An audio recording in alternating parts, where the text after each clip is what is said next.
Soy Agustín Merino, de la Universidad de Santiago de Compostela. En este vídeo vamos a hacer una introducción al empleo de las técnicas de calorimetría para el estudio de la materia orgánica del suelo y también de la vegetación.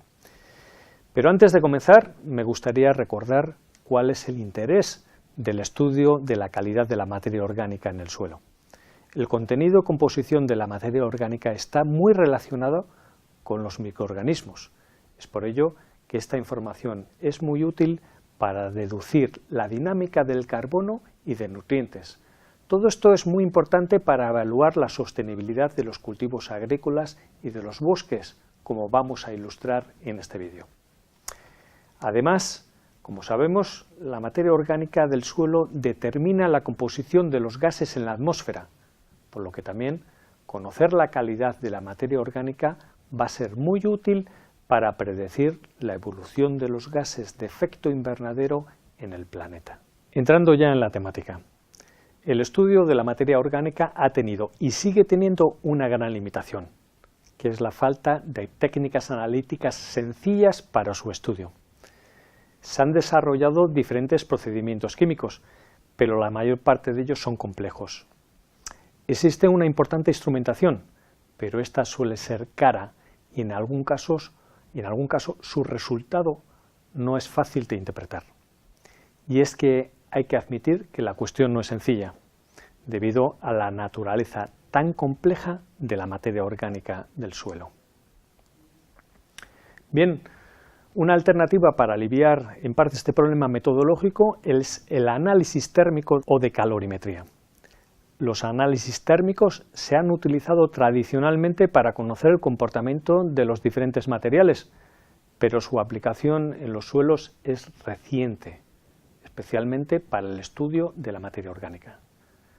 Los análisis térmicos son mucho más baratos que otras técnicas instrumentales o químicas. Además, tiene otra ventaja importante, y es que, como vemos en este vídeo, las muestras no requieren ningún tratamiento previo. Esto hace que podamos aplicar la técnica para un gran número de muestras, lo que es importante cuando necesitamos recoger la variabilidad natural del sistema. En esta primera parte vamos a aprender nociones básicas para interpretar este tipo de análisis. La aplicación más sencilla de los análisis térmicos es conocer los contenidos de carbono orgánico e inorgánico en el suelo. Vamos entonces a explicar cómo se determinan. En esta gráfica se muestra la energía liberada por la muestra de suelo que ha sido calentada progresivamente desde los 100 hasta los 1000 grados centígrados. Se trata de un análisis de calorimetría de barrido. Diferenciamos claramente dos áreas. La primera de ellas es la correspondiente a la materia orgánica. La segunda, en forma invertida, la correspondiente al carbonato. La combustión de la materia orgánica genera energía, por lo que se dice que la reacción es exotérmica. La combustión de los carbonatos, por el contrario, absorbe calor, por eso se dice que es de tipo endotérmico. En lugar del calor desprendido, también podemos medir la pérdida de peso de la muestra durante su combustión. Sería entonces un análisis de tipo termogravimétrico. Pero en este caso no diferenciamos la diferente naturaleza de los compuestos que combustionan, porque ambas áreas, como vemos en la gráfica, se encuentran en el mismo eje. Independientemente de si usamos calorimetría de barrido o termogravimetría, el cálculo de la superficie de cada área nos permite conocer la cantidad de materia orgánica y de carbonatos presentes en la muestra. Como podemos observar en esta serie de muestras, el área de integración de la materia orgánica del suelo se correlaciona con el carbono orgánico del suelo, medido con las técnicas convencionales. El área de integración de los carbonatos se corresponde con el carbono inorgánico del suelo. Si bien los análisis anteriores son muy interesantes, la principal ventaja de los análisis térmicos es que nos permiten obtener información sobre la naturaleza de la materia orgánica. Pero Primeramente voy a recordar que uno de los avances más importantes en el estudio de la caracterización de la materia orgánica del suelo ha sido la aplicación de la resonancia magnética nuclear para muestras sólidas. Aquí vemos un ejemplo de un espectro en el que se distinguen los diferentes compuestos de la materia orgánica. De derecha a izquierda tenemos los compuestos alquil, posteriormente los carbohidratos, los compuestos aromáticos y finalmente los compuestos con grupos carboxilo y amida. Sin embargo, a pesar de las ventajas innegables de la resonancia magnética nuclear, se trata de una técnica costosa y que requiere de una particular preparación de la muestra, por lo que su uso no es posible para un gran número de muestras. Esta es una curva típica que podemos encontrar al analizar una muestra de suelo por calorimetría, en concreto por termogravimetría. Puesto que nos vamos a centrar en la materia orgánica, el análisis lo realizamos hasta una temperatura de 600 grados. Vemos que la pérdida de peso no es homogénea, sino que se produce en 3 pasos. El primer paso corresponde a la materia orgánica más lábil, a la izquierda, es decir, la que se combustiona a una temperatura inferior a los 375 grados centígrados. En contraposición, hay otros compuestos que requieren una alta temperatura para ser combustionados, incluso superior a los 500 grados. Son los compuestos muy recalcitrantes desde el punto de vista térmico.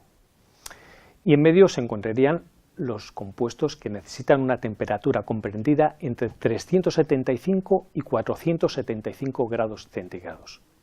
A continuación vamos a comparar estos dos suelos, los cuales tienen un diferente contenido y composición de materia orgánica. Se aprecia fácilmente la diferente área en las dos curvas, lo que indica un diferente contenido en materia orgánica. Os voy a pedir que identifiquéis la muestra con mayor contenido en materia orgánica, la roja o la azul. Espero que todos hayáis deducido que es la curva de color rojo, cuya área es superior al otro suelo. Seguimos con este mismo ejemplo, pero ahora os voy a pedir que os fijéis en la diferente forma de las dos curvas. En este caso la pregunta va a ser: ¿cuál es la muestra con mayor contenido en materia orgánica recalcitrante? Espero que la respuesta haya sido el suelo de color azul, porque en este suelo las áreas W2 y W3 son claramente mayores. Bueno, con estas indicaciones ya podemos interpretar análisis básicos de calorimetría. En esta tabla recogemos los valores que obtenemos de los análisis de los dos suelos anteriores, el contenido en materia orgánica y las 3 fracciones según su recalcitrancia a la temperatura, W1, W2 y W3.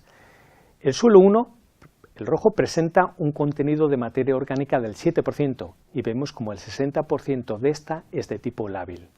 En el segundo suelo el contenido de materia orgánica es del 6% y vemos como el 60% de esta materia orgánica es de tipo recalcitrante.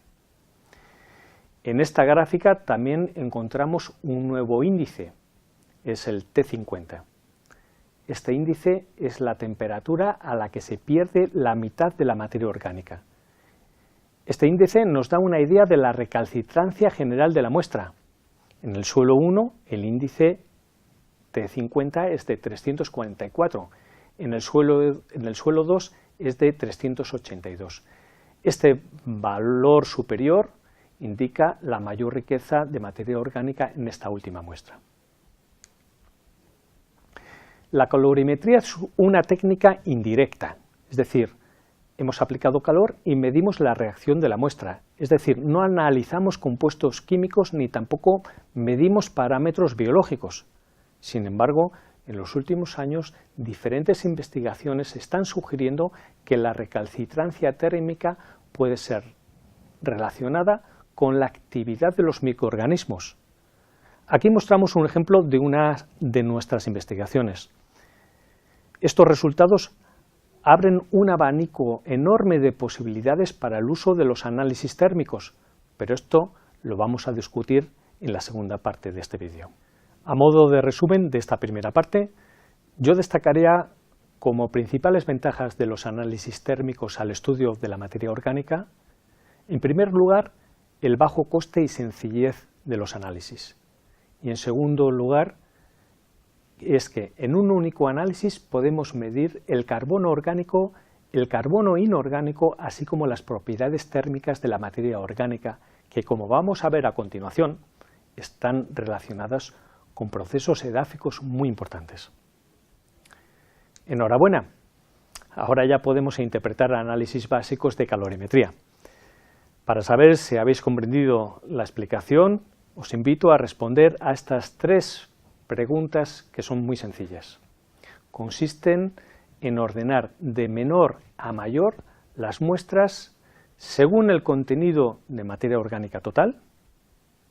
En segundo lugar, según el contenido de materia orgánica recalcitrante. Y por último, según la actividad microbiológica esperable en el suelo en función del tipo de materia orgánica. Estoy seguro de que sois capaces de responder fácilmente a estas cuestiones. Nos vemos en la segunda parte del vídeo, en la que discutiremos diferentes aplicaciones de los análisis térmicos muy interesantes para la agricultura y el medio ambiente.